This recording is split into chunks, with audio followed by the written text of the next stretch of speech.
"You're fired." The billionaire's words echo through the mansion as Maya stands her ground.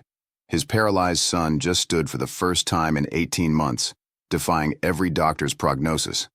But instead of celebration, she's being thrown out. What she says next will change everything. Before we dive in, comment where in the world you are watching from, and don't forget to click subscribe. The crash of porcelain against marble echoed through the 40-room mansion, and Maya Jefferson didn't even flinch. She'd been cleaning houses for 12 years, and rich people's tantrums all sounded the same. What made her pause mid-step, her hand frozen on the mahogany banister, was the sound that came after. A boy's voice, raw and desperate, screaming words she couldn't quite make out, followed by the unmistakable thud of something heavy hitting the floor. Then silence. The kind of silence that makes your skin prickle. She shouldn't have gone toward the noise. The agency had been crystal clear during her placement interview. Stay in your designated areas. Don't speak unless spoken to. Definitely don't go investigating sounds from the East Wing where Alexander Thornton's son lived. But Maya had never been good at following rules that didn't make sense, and something about that silence pulled at her like a hand around her wrist. The door was cracked open. Through the gap, she could see him. 16 years old, according to the file she'd glimpsed on Mrs. Chen's desk. The previous housekeeper who'd quit without explanation after 3 weeks. Ethan Thornton lay sprawled on the Persian rug beside his overturned wheelchair, his thin frame twisted at an angle that made Maya's breath catch. His blonde hair was dark with sweat, his face pressed against the floor, and his shoulders shook with sobs he was trying to swallow. Maya pushed the door open. The boy's head whipped toward her, and the look in his blue eyes was pure venom. Not embarrassment, not gratitude. Hatred so sharp it could cut. "You're not supposed to be here," he spat, his voice hoarse. His hands clawed at the carpet, trying to drag himself away from her, but his legs stayed motionless. Useless. The word hung in the air between them, even though he didn't say it. "Neither are you," Maya said quietly, kneeling beside him. "You're supposed to be in that chair." His jaw clenched. "Don't touch me." She didn't listen. Her hands moved with practiced efficiency, checking for injuries. Her fingers gentle but firm. Nothing broken. Just pride. And she'd never known pride to kill anyone, though she'd seen it come close. When she hooked her arms under his, he tried to fight her, his upper body surprisingly strong. But Maya had lifted her grandmother in and out of bed for 5 years before she passed. She knew how to make her body a counterweight, how to use momentum instead of pure strength. "I said don't," he hissed as she settled him back into the wheelchair, but his voice cracked halfway through. "Yeah, I heard you," Maya replied, smoothing down his rumpled shirt. "I also heard you fall, and I heard you crying, and I heard the sound of someone who's been left alone too long making sure they're still alive by breaking things. So we're both hearing things we're not supposed to, which makes us even." For a moment, Ethan just stared at her. Really stared, like he was trying to solve an equation that didn't balance. Most people looked at him with pity, or looked away entirely. This woman looked at him like he was a particularly stubborn stain she intended to remove. "My father will fire you," he said finally. "Today. As soon as I tell him you put your hands on me." Maya straightened, brushing carpet fibers from her black uniform. "Probably. Your daddy's fired 11 housekeepers in the past 4 months. I read the agency notes. But here's the thing about being housekeeper number 12. I've got nothing to lose that 11 other women didn't already lose before me. So, yeah, tell him. Or don't. Either way, I've got chandeliers to dust." She turned toward the door and his voice stopped her. "Wait." Something in that single word made her pause. It wasn't a command. It was barely a question. It was the sound of someone who'd forgotten how to ask for anything, because asking meant admitting you needed something, and admitting you needed something meant giving people power over you. Maya looked back. The afternoon sun streamed through the floor-to-ceiling windows, turning the dust motes into tiny golden stars, and in that light, she could see what the shadows had hidden before, the dark circles under his eyes, the way his hands trembled slightly where they gripped the armrests, the prescription bottles lined up on his desk like soldiers, orange plastic catching the light. This wasn't just a rich kid throwing a tantrum. This was someone drowning in plain sight. "What's your name?" he asked. "Maya." He nodded slowly. "Just Maya?" "Just Maya." The corner of his mouth twitched. Not a smile. Not quite. Most people who work here, they introduce themselves with their full credentials. Maya Jefferson, certified home care specialist with references from the Vanderbilt family. Like they're applying for a job even after they've already got it. "I don't work for the Vanderbilts," Maya said. "And I'm not certified in anything except keeping myself alive in a world that doesn't make it easy. But I am really good at dusting chandeliers." This time he did smile, though it looked like it hurt. "Why'd you really come in here?" Maya considered lying. She considered the safe answer, the one that would keep her invisible and employed. Instead, she told the truth. "Because I've got a nephew about your age, and sometimes he gets that same look you had. Like he's wondering if anyone would even notice if he just stopped existing. And the answer scared me, so I notice. Every time. Even when I'm not supposed to." The silence that followed was different from the one before. This one had weight and texture. It felt like the moment before a decision gets made that can't be unmade. "The doctors say I'll never walk again," Ethan said suddenly. "Spinal cord injury. C6 complete. They said it at the hospital. They said it during rehab. They've been saying it for 18 months. My father's brought in specialists from Switzerland, from Japan, from Johns Hopkins. He spent millions. They all say the same thing." "And what do you say?" Maya asked. Ethan's hands tightened on the armrests. "I say they're probably right. But sometimes late at night I swear I can feel something. Not pain. Not exactly. Just this sense that my legs are still there, still connected to me somehow. The doctors call it phantom sensation. They say it's my brain refusing to accept reality. They say it's normal to feel like you should be able to move something you can't." "What if it's not phantom?" Maya said. "What if your brain's just smarter than their machines?" He laughed, bitter and sharp. "You sound like my mother used to. Before she left." The words landed between them like stones dropped in water, ripples spreading outward. Maya knew she should leave it alone, knew this was exactly the kind of personal territory the agency manual explicitly warned against, but she'd never been good at staying in her lane when someone was hurting. When did she leave? 6 months after the accident. Said she couldn't watch her son disappear into a broken body. Said it was too painful. Ethan's voice was flat, practiced. He'd told this story before, maybe to therapists, maybe to himself in the mirror. "She sends cards on my birthday. Always late, always with a check inside like money's an acceptable substitute for showing up. And your father? Works. Comes home after I'm asleep, leaves before I wake up. We have dinner together once a week, mandatory family time, where he asks me questions about school, and I give him answers that don't require follow-up questions, and we both pretend we're communicating." Ethan met her eyes. "You're the first person who's been in this room in 3 weeks besides me and the nurse who comes to check my vitals." 3 weeks? I stopped going to physical therapy. Told my father I was done being a science project. He didn't fight me on it. I think he was relieved. Maya pulled over a leather ottoman and sat down, directly in his eye line. Not hovering over him, not kneeling like a supplicant. Eye level. Equal. "Listen, I don't know anything about spinal cords or nerve damage or any of that medical stuff. But I know about giving up, and I know what it looks like. It looks like dirty dishes stacked up and curtains that haven't been opened and prescription bottles you take because you're supposed to, not because you think they'll help. It looks like someone who's already planned their funeral but is still breathing out of habit." Ethan's eyes widened. "That's the most depressing thing anyone's ever said to me, and I've spent 18 months in hospitals. Good. You want pretty lies, call your mother. You want someone to actually see you, I'm right here."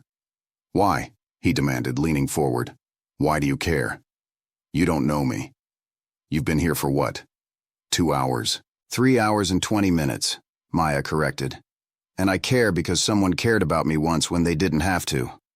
I was 19, pregnant, and the baby's father had just explained to me that he was already married with 2 kids in Atlanta.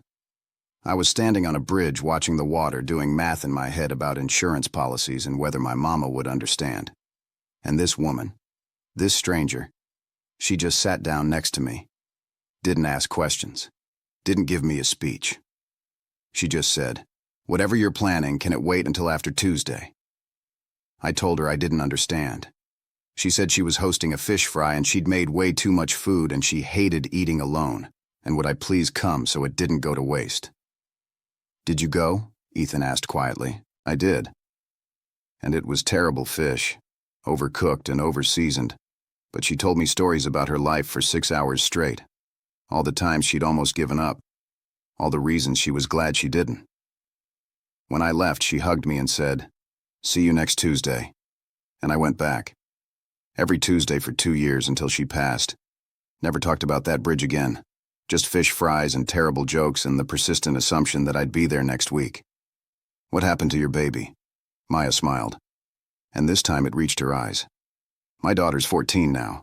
Smart as hell, stubborn as her mama, and she wants to be a marine biologist even though we live 8 hours from the nearest ocean. I work 3 jobs to save for her college fund." 3 jobs? Cleaning houses during the day, stocking shelves at Target on weekends, and I do hair in my kitchen on Friday nights. This placement is actually a godsend if I can keep it. Your father pays 3 times the going rate, because 11 housekeepers quit. Because 11 housekeepers couldn't handle a teenage boy with an attitude problem, Maya corrected. I've raised a teenage girl while working 60-hour weeks. A little attitude doesn't scare me. For the first time since she'd entered the room, Ethan's expression softened. "You're different from the others. That's what my termination notice will say." Different, probably followed by insubordinate, and failed to maintain professional boundaries. Before he could respond, the door swung open. A man stood in the doorway, and Maya knew immediately this was Alexander Thornton. Not because he looked like his son, though there was something similar in the sharp line of their jaws, but because of the way he filled the space. Command and money and absolute certainty that the world would bend to his will because it always had. He was tall, maybe 6'2", with dark blonde hair starting to silver at the temples and eyes the color of slate after rain. His suit probably cost more than Maya made in 3 months. He looked at his son first. Quick assessment. Then his gaze landed on Maya with the force of a physical thing. "You're the new housekeeper." "Maya Jefferson," she said, standing. "Started this morning. Mrs. Chen was supposed to give you the tour. The East Wing is off limits to cleaning staff." "There was a crash," Maya said simply. "I came to investigate." Alexander's jaw tightened. His eyes flicked to the broken lamp on the floor, the overturned water glass, the general disarray. "And found my son on the floor, I presume." "I found your son exactly where he is now," Maya lied smoothly. "In his chair." Ethan's head snapped toward her, surprise flickering across his face. She kept her expression neutral. Her posture relaxed. She'd learned a long time ago that the best lies were the ones that didn't feel necessary. They just were, as natural as breathing. "The noise was just some items falling," Maya continued. "I've cleaned it up. Is there anything else you need from me, Mr. Thornton?" Alexander studied her for a long moment. Maya had the distinct impression she was being evaluated, weighed against some internal scale only he could see. Most people squirmed under that kind of scrutiny. Maya had been looked at like that by landlords and social workers and police officers and men who thought they had power over her. She'd learned to look back without blinking. "Mrs. Chen will show you the rest of the house," Alexander said finally. "The East Wing needs dusting twice weekly. You'll do that on Tuesdays and Fridays between 2 and 4 p.m. Ethan has remote tutoring during those hours." He turned to leave, then paused. "If there are any more crashes, any incidents at all, I expect to be informed immediately, not after the fact." "Of course, Mr. Thornton." He left, his footsteps echoing down the marble hallway, each step a declaration of authority and distance. When the sound faded completely, Ethan let out a breath he'd been holding. "You lied for me." "I told him what he wanted to hear," Maya corrected. "There's a difference." "Why?" "Because telling the truth would have gotten me fired and you wouldn't have anyone to talk to for another 3 weeks. Maya picked up the broken lamp pieces, wrapping them carefully in newspaper. "And because your father looks at you like you're a problem he hired experts to solve." And that's nobody's fault but his. But it also means he's not actually seeing you. So someone needs to. You're going to get fired anyway, Ethan said. He always finds a reason. Maybe. But not today. The physical therapy place called this morning. They want me to come back. Are you going to? Ethan's hands moved restlessly on the armrests. What's the point? 18 months of stretches and exercises and positive affirmations, and my legs still don't work. Every session is just confirmation that I'm exactly as broken as everyone says. Maya dumped the broken glass in the trash and wiped her hands on her apron. When's your next appointment? Thursday, 10 a.m. I'll take you. Ethan blinked. You'll what? Take you. Drive you there. Wheel you in. Sit in the waiting room with terrible coffee and outdated magazines. Wheel you back out. It's not complicated. You're a housekeeper, not a chauffeur. I'm someone with a car and a Thursday morning that's currently empty.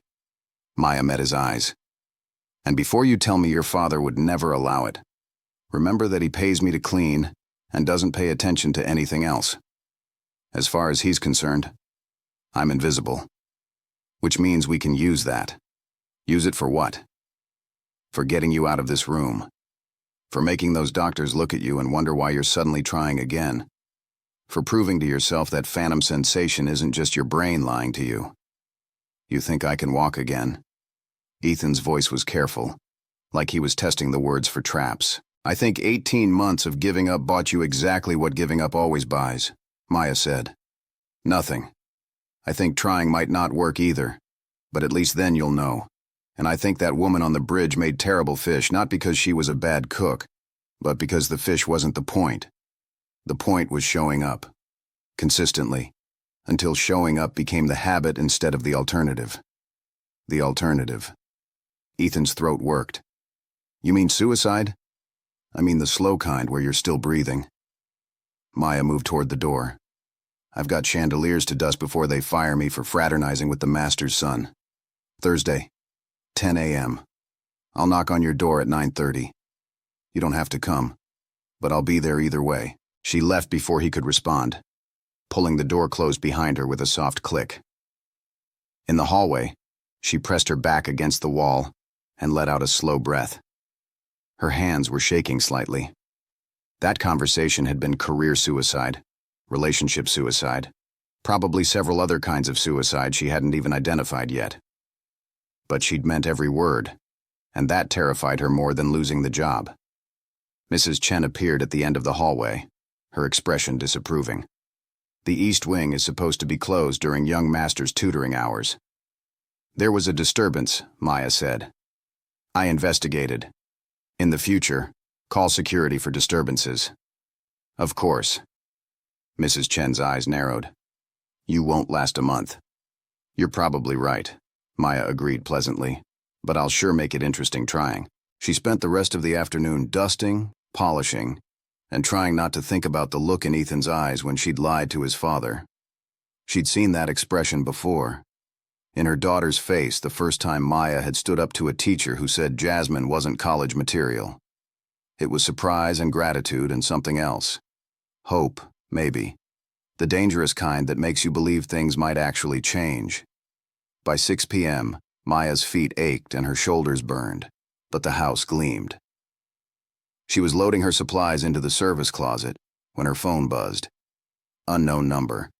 She almost didn't answer, but something made her thumb slide across the screen. It's Ethan. Mrs. Chen gave me your contact for emergencies.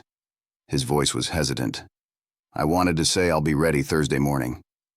9:30. Maya smiled. Good. And Maya? I Googled spinal cord injuries tonight. The research.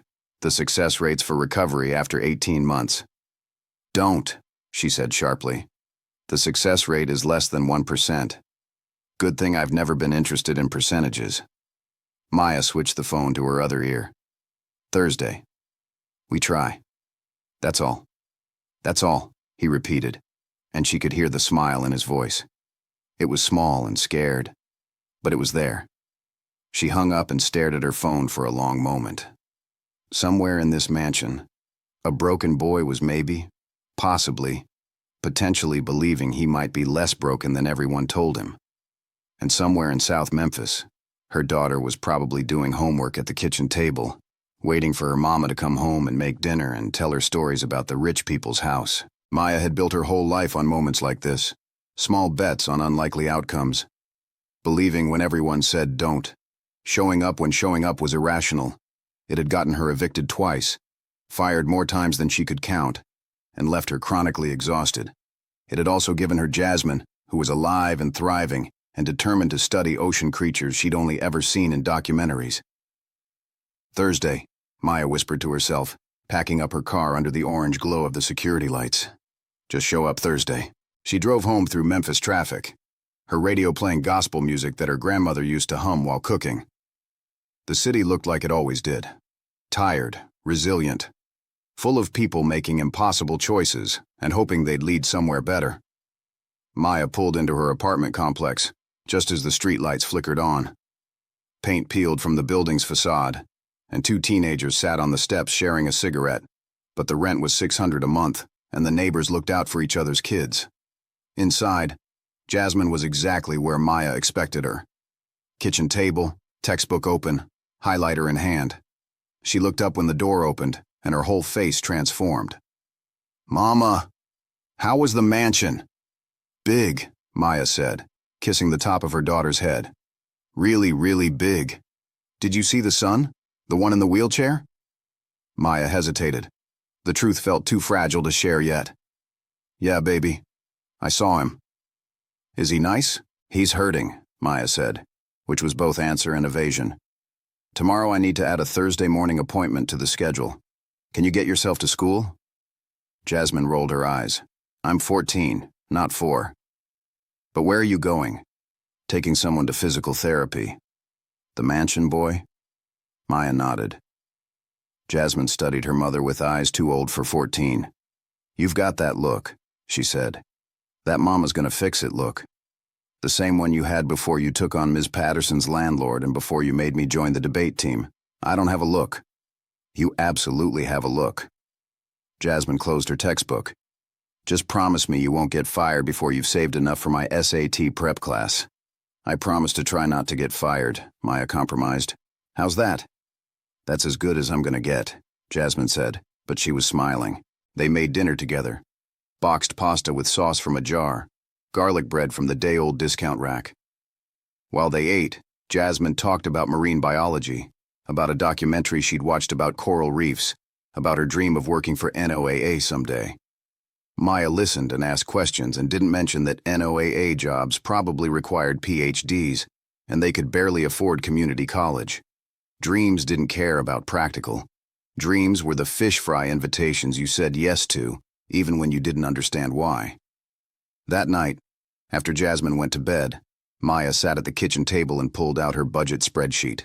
3 jobs, 3 income streams, carefully calculated against rent and groceries and Jasmine's school supplies and the slowly growing college fund.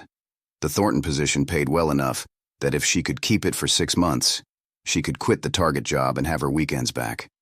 If she lasted a year, she could maybe even start her own cleaning business. If. The biggest word in the English language. Her phone buzzed. Another text from the unknown number. "Thank you." Just those 2 words, but Maya understood everything they contained. "Thank you for lying. Thank you for seeing me. Thank you for believing something might be possible when everyone else has stopped believing." She typed back, "See you Thursday." 3 days later, Maya knocked on Ethan's door at exactly 9:30 a.m. She'd taken extra care with her appearance, not because she thought Ethan would notice, but because physical therapists were judgmental, and she wanted them to take her seriously. Professional but approachable, capable but warm. The uniform of someone who belonged in spaces she technically had no right to occupy. Ethan opened the door himself. He'd showered, his hair still damp, and he wore actual clothes instead of the sweatpants he'd had on before. Small victories. But Maya had learned to celebrate small victories because they were the foundation everything else got built on. "Ready?" she asked. "Number." "But I'm here." Same thing. They took her beat-up Toyota instead of any of the luxury vehicles in the Thornton garage. Ethan made a comment about the missing passenger mirror and the crack in the windshield, but there was affection in it, not judgment. like he was relieved to be in something real instead of pristine. The physical therapy clinic was in a medical complex off Poplar Avenue, all glass and chrome and motivational posters featuring athletes who'd overcome impossible odds. A receptionist with perfectly shaped eyebrows looked up when they entered. "Ethan Thornton," he said. "I have a 10 o'clock with Dr. Richards." She checked her computer, surprise flickering across her face. "We'd marked you as discontinued. Let me just update your file." While Ethan handled paperwork, Maya found a seat in the waiting room. The coffee was indeed terrible, burnt and bitter, and the magazines were from 2024. She pulled out her phone to check messages from the agency, half expecting a termination notice, but found only routine updates. Ethan wheeled back over to her. "They're ready. You want me to come in?" He hesitated. "Would you?" Maya stood. "Try and stop me." The physical therapy room was larger than Maya's entire apartment, equipped with parallel bars and weight machines, and a treadmill with a harness system she didn't understand. Dr. Richards was a compact woman in her 50s, with the kind of muscular arms that came from manually manipulating bodies all day. She looked at Ethan with surprise and something else Maya couldn't quite identify. "Mr. Thornton," she said, "I thought we'd lost you to the give up and cope instead crowd." "Turns out I was just waiting for better encouragement," Ethan said, and his eyes flicked to Maya. Dr. Richards followed his gaze, assessing Maya with the kind of thorough evaluation medical professionals excelled at. "And you are?" "Maya Jefferson. I'm here for moral support and to ask annoying questions if you use too much jargon." The doctor's mouth twitched. "I like her already." "All right, Ethan. Let's see what 18 months of atrophy has done to your muscle strength, and then figure out if we can reverse any of it." What followed was 90 minutes of the most grueling physical work Maya had ever witnessed. Dr. Richards moved Ethan through a series of exercises designed to maintain flexibility and strengthen the muscles he could still control: his upper body, his core, the places where his nerves still fired and his muscles still responded. Ethan's face went red with effort, sweat darkening his shirt, but he didn't stop, didn't complain, just kept pushing through each rep, each stretch, each moment of visible pain. During a water break, Dr. Richards pulled Maya aside. "What changed?" she asked quietly.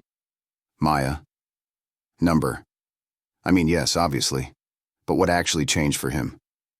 18 months ago, he was one of my most motivated patients. Then something broke. He stopped trying, started canceling appointments. His father called me personally to say Ethan had decided rehabilitation wasn't worth the effort. I've seen it before. The moment when someone decides being disabled is easier than fighting to be less disabled." Maya watched Ethan through the glass partition, saw him staring at his legs with an expression of such concentrated fury, it was almost prayer. "What if nothing broke?" she said. "What if everything broke at once, 18 months ago, and he's been trying to hold the pieces together by himself, and he just ran out of hands?" That's a poetic way of saying depression.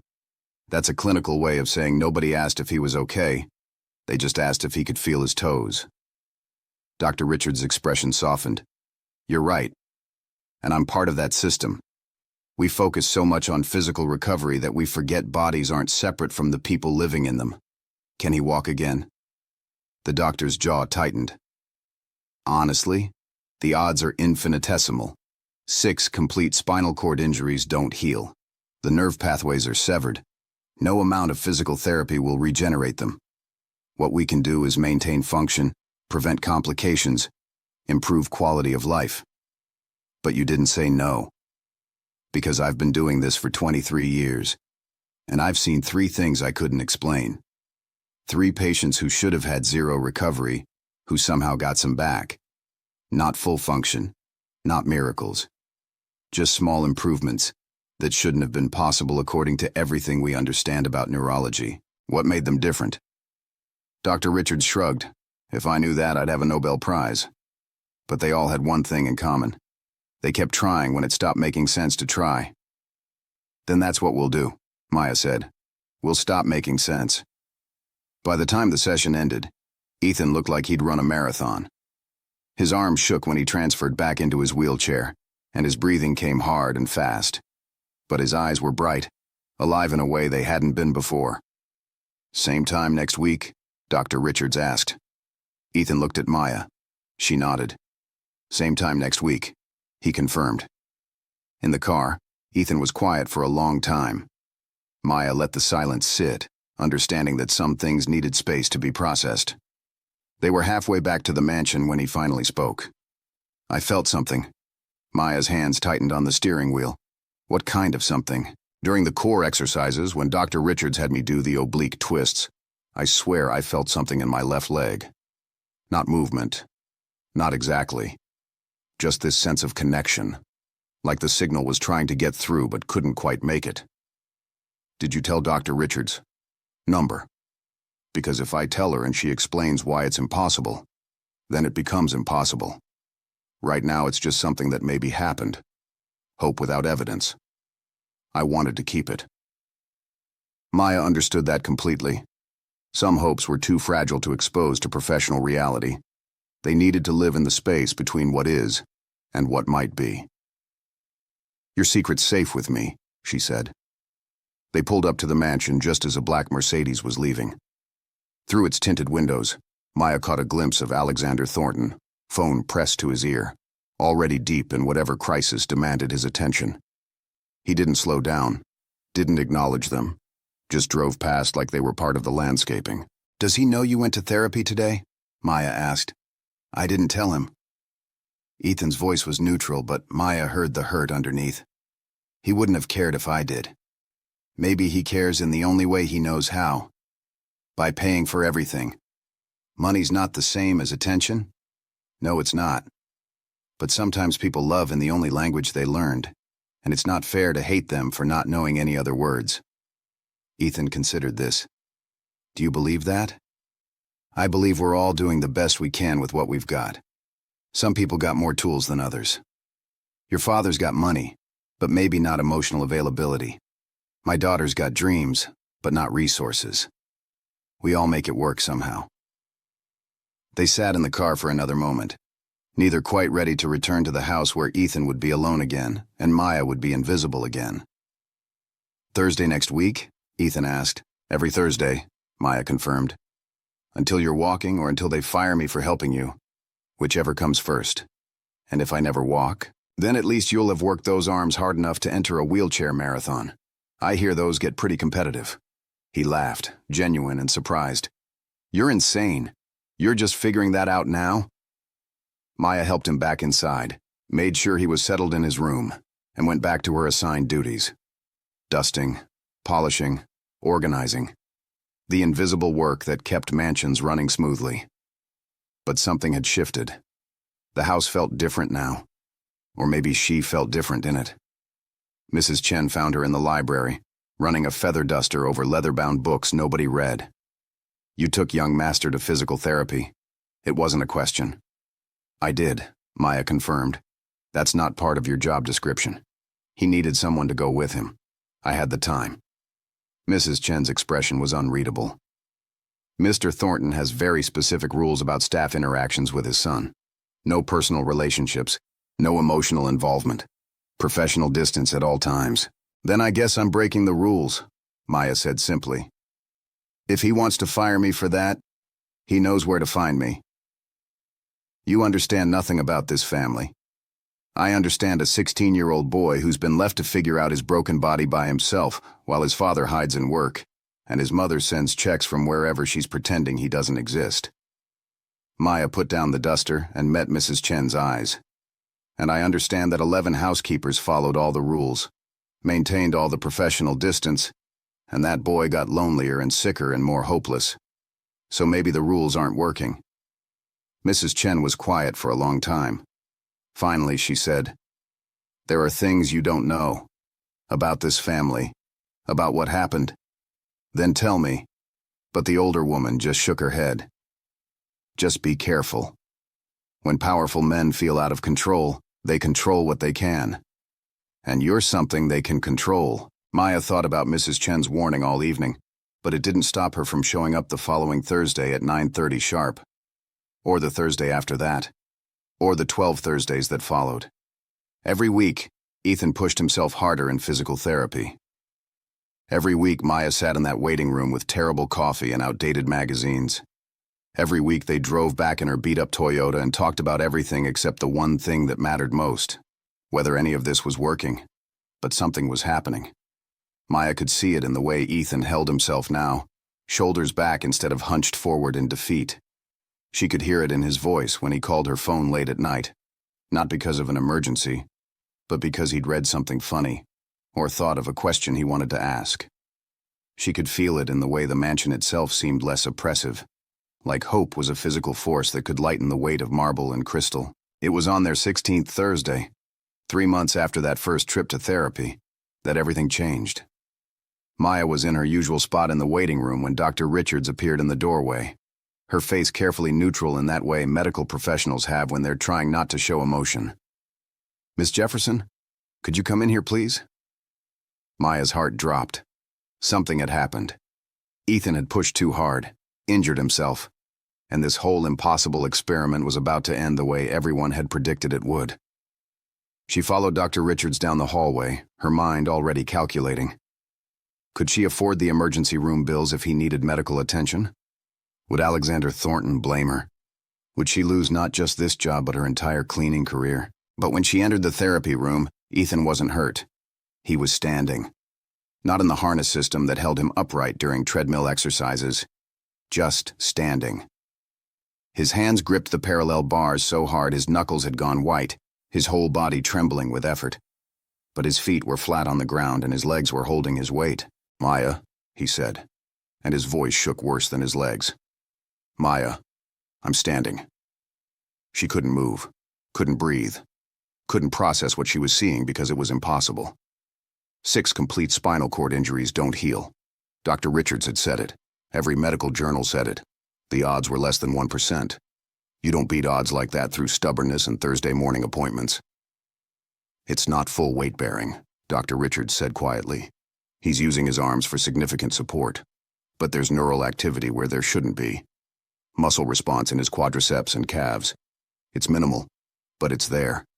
It's real." "How long?" Maya managed to ask. "How long has this been happening?" "We started noticing small changes about 6 weeks ago. Increased sensation, muscle twitches." I didn't say anything because I didn't want to build false hope. But today he asked if he could try standing without the harness. And Dr. Richards's professional composure cracked just slightly. And here we are. Ethan's arms were shaking badly now. "I can't hold it much longer." "Then sit," Maya said, finding her voice. "Don't hurt yourself trying to impress me." "Too late," he said, but he was grinning as Dr. Richards helped him back into his wheelchair. Way too late for that. The drive back to the mansion was different this time. The air felt electric, charged with possibility. Ethan kept flexing his legs, watching them move in small, controlled ways that would have been unremarkable for anyone else, but were nothing short of miraculous for him. "I need to tell my father," he said. "This is the kind of thing that requires a conversation." Maya's hands tightened on the steering wheel. "Are you ready for that conversation?" "Number. But I'm having it anyway." They found Alexander in his study, exactly where he always was, working. The man seemed to exist in a permanent state of productivity, as if stopping for even a moment would let something terrible catch up with him. He looked up when they entered, surprise flickering across his face. Ethan rarely came to this part of the house. "Is something wrong?" Alexander asked, his eyes moving to Maya. "Did something happen during therapy?" "Actually, yeah," Ethan said. "Something happened. I stood up today, without the harness. My legs held my weight." The silence that followed was so profound Maya could hear the antique clock on the mantelpiece ticking. Alexander's face went through several expressions in rapid succession. Disbelief, hope, fear, and then something Maya couldn't quite identify. Something that looked almost like anger. "That's impossible," Alexander said finally. "Dr. Morrison was very clear about your prognosis. Complete spinal cord injury, no chance of recovery." "Dr. Morrison said that 18 months ago," Ethan replied. "Things changed. Things don't just change with spinal cord injuries." Alexander stood up, his chair scraping against the hardwood floor. "Who put this idea in your head? Who's been filling you with false hope?" His eyes landed on Maya, and she understood. This was what Mrs. Chen had warned her about. Powerful men feeling out of control, controlling what they could. "Nobody put anything in my head," Ethan said, his voice sharp. "Maya's been taking me to physical therapy. That's all.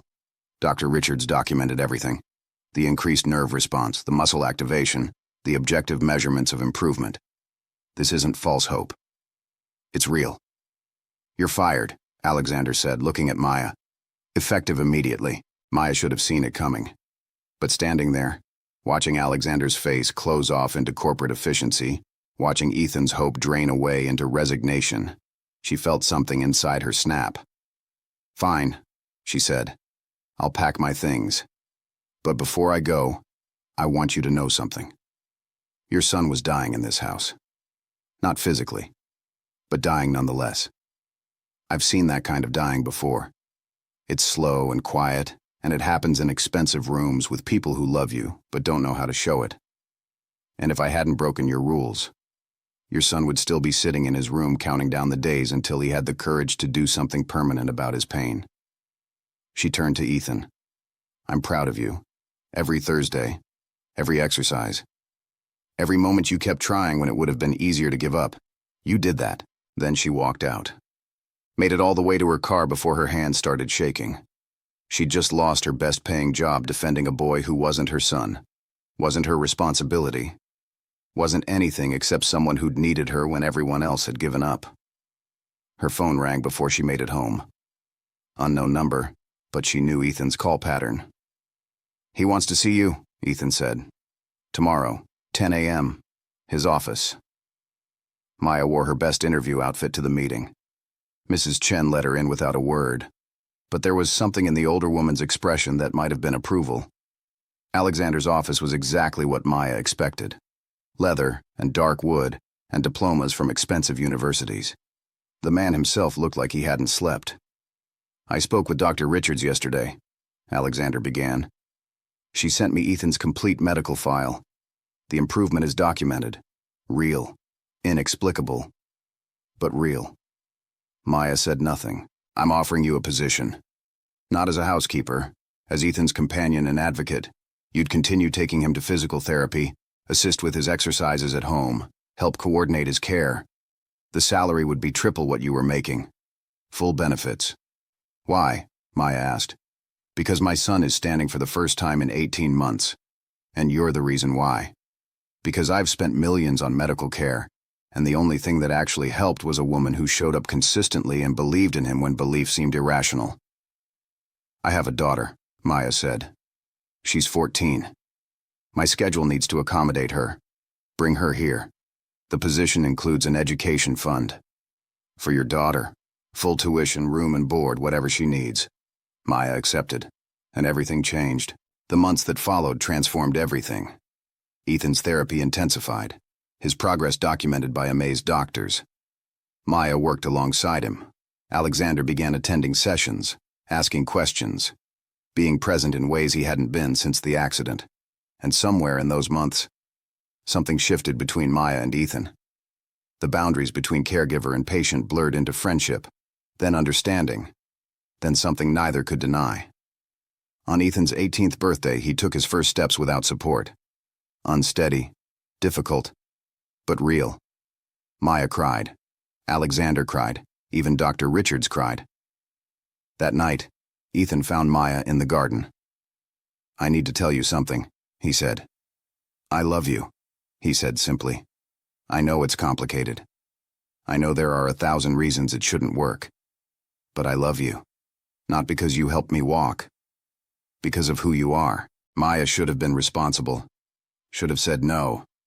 But she looked at this young man who'd fought impossible battles and won, and she couldn't lie. "I love you too," she whispered. "But we do this right. Slowly. With your father's knowledge." They told Alexander.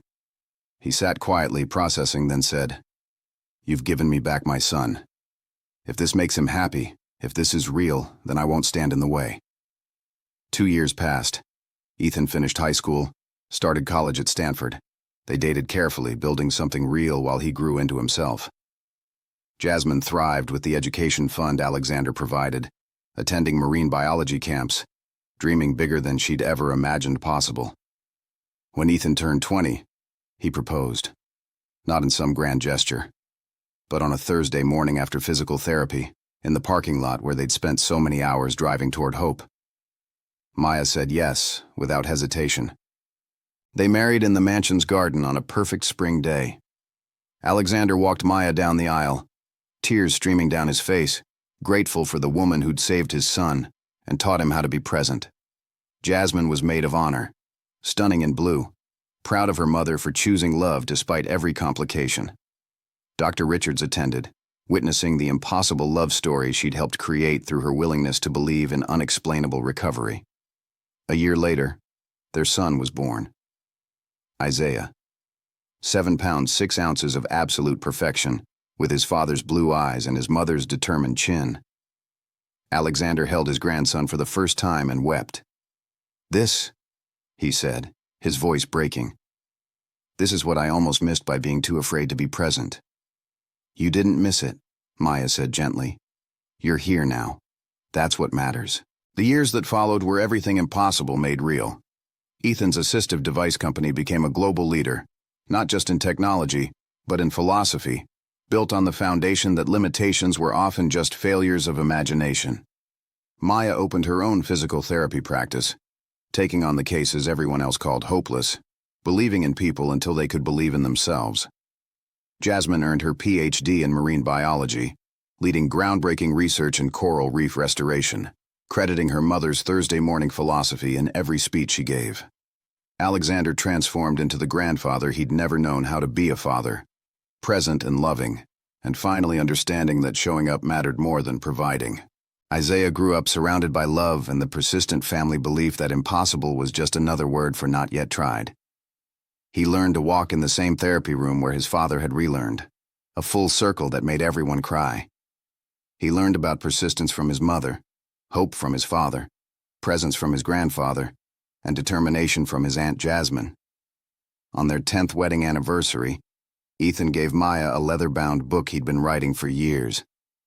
Every Thursday was documented, every conversation, every moment that mattered, every impossible thing they'd made real together.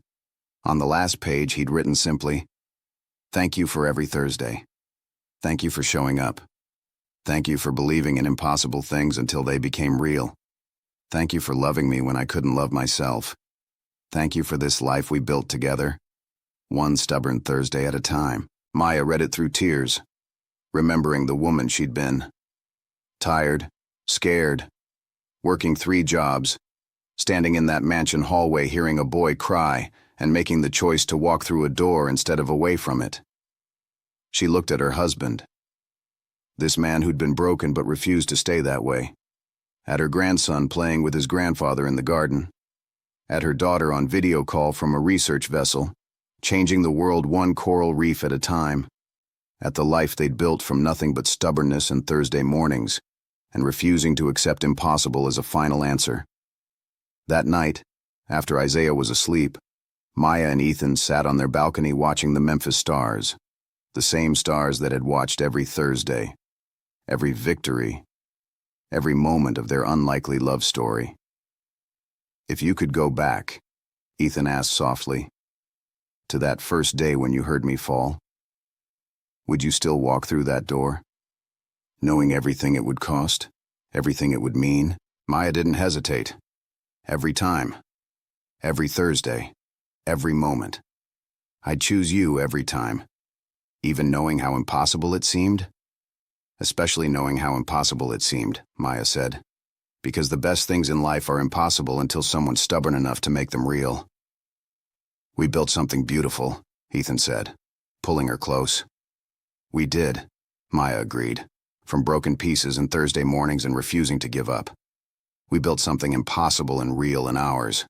A family forged from unlikely beginnings. A love story that defied every reasonable objection. A life built on the simple revolutionary act of showing up consistently, stubbornly, hopefully, until impossible became inevitable and broken became whole, and a housekeeper and a paralyzed boy became forever. This was their happy ending, earned through every impossible moment, every Thursday morning, every choice to believe when belief seemed irrational.